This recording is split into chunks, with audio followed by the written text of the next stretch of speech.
अथ प्रथमो अध्याय। श्री सूत जी से सौनकादि ऋषियों का प्रश्न। ओम तत्सत। श्री गणेशाय नमः। श्रीमद्भागवत महापुराणम प्रथम स्कंध। अथ प्रथमो अध्याय। श्री सूत जी से सौनकादि ऋषियों का प्रश्न। जिससे इस जगत की सृष्टि, स्थिति और प्रलय होते हैं, क्योंकि वह सभी सद्रूप पदार्थों में अनुगत हैं और असत पदार्थों से पृथक हैं। जड़ नहीं, चेतन है, परतंत्र नहीं, स्वयं प्रकाश है, जो ब्रह्मा अथवा हिरण्यगर्भ नहीं, प्रत्युत उन्हें अपने संकल्प से ही जिसने उस वेद ज्ञान का दान किया है, जिसके संबंध में बड़े बड़े विद्वान भी मोहित हो जाते हैं। जैसे तेजोमय सूर्य रश्मियों में जल का, जल में स्थल का और स्थल में जल का भ्रम होता है, वैसे ही जिसमें यह त्रिगुणमयी जागृत स्वप्न सुषुप्ति रूपा सृष्टि मिथ्या होने पर भी अधिष्ठात सत्ता से सत्यवत प्रतीत हो रही है, वह उस अपनी स्वयं प्रकाश ज्योति से सर्वदा और सर्वथा माया और माया कार्य से पूर्णतः मुक्त करने वाले परम सत्य रूप परमात्मा का ध्यान करते हैं। महामुनि व्यास देव के द्वारा निर्मित इस श्रीमद् भागवत महापुराण में मुझ पर्यंत फल की कामना से रहित परम धर्म का निरूपण हुआ है।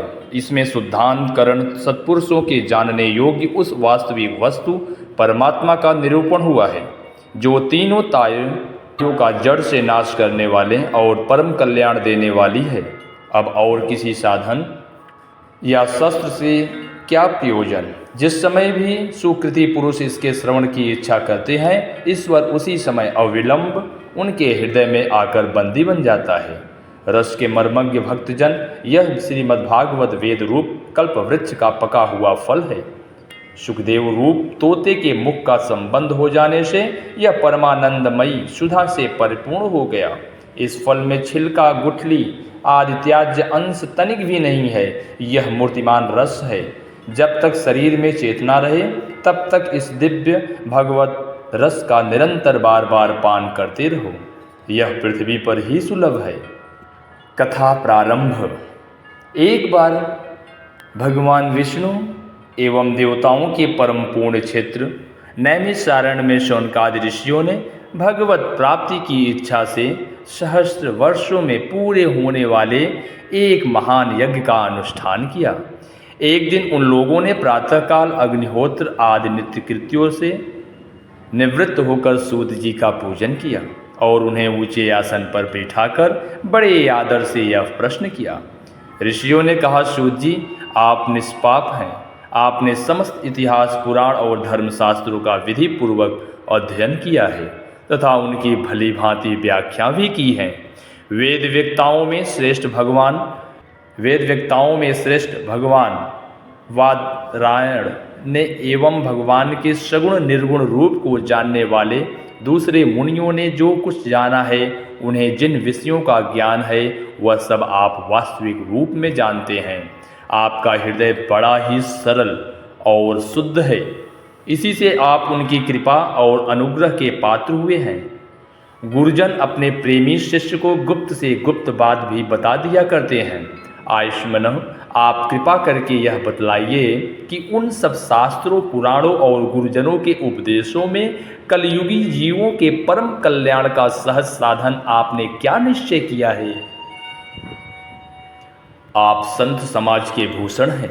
इस कलयुग में प्रायः लोगों की आयु कम हो गई है। साधन करने में लोगों की रुचि और प्रवृत्ति भी नहीं है। लोग आलसी हो गए हैं। उनका भाग्य तो मंद है ही, समझ भी थोड़ी है।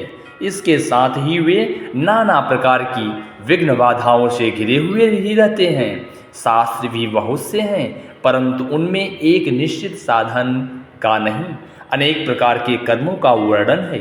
साथ ही वे इतने बड़े हैं कि उनका एक अंश सुनना भी कठिन है। आप परोपकारी हैं।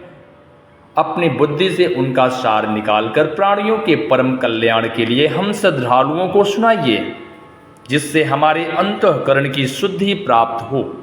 प्यारे सूत जी, आपका कल्याण हो। आप तो जानते ही हैं कि यदुवंशियों के रक्षक भक्त वत्सल भगवान श्री कृष्ण वसुदेव की धर्मपत्नी देवकी के गर्भ से क्या करने की इच्छा से अवतीर्ण हुए थे, हम उसे सुनना चाहते हैं। आप कृपा करके हमारे लिए उसका वर्णन कीजिए, क्योंकि भगवान का अवतार जीवों के परम कल्याण और उनकी भगवत प्रेममयी समृद्धि के लिए ही होता है। यह जीव जन्म मृत्यु के घोर चक्र में पड़ा हुआ है। इस स्थिति में भी यदि वह कभी भगवान के मंगलमय नाम का उच्चारण कर ले तो उसी क्षण उससे मुक्त हो जाए, क्योंकि स्वयं भय भी भगवान से डरता रहता है। सूत जी परम विरक्त और परम शांत मुनिजन भगवान के श्रीधरणों की शरण में ही रहते हैं, अतएव उनके स्पर्श मात्र से संसार के जीव तुरंत पवित्र हो जाते हैं। इधर गंगा जी के जल का बहुत दिनों तक सेवन किया जाए तब कहीं पवित्रता प्राप्त होती है। ऐसे पुण्यात्मा भक्त जिनकी लीलाओं का गान करते रहते हैं, उन भगवान का कलिमलहारी पवित्र यश भला आत्मशुद्धि की इच्छा वाला ऐसा कौन मनुष्य होगा जो श्रवण न करे। वे लीला से ही अवतार धारण करते हैं। नारदादि महात्माओं ने उनके उदार कर्मों का गान किया है। हम श्रद्धालुओं के प्रति आप उनका वर्णन कीजिए। बुद्धिमान सूत जी, सर्वप्रथम प्रभु अपनी योग माया से स्वच्छंद लीला करते हैं।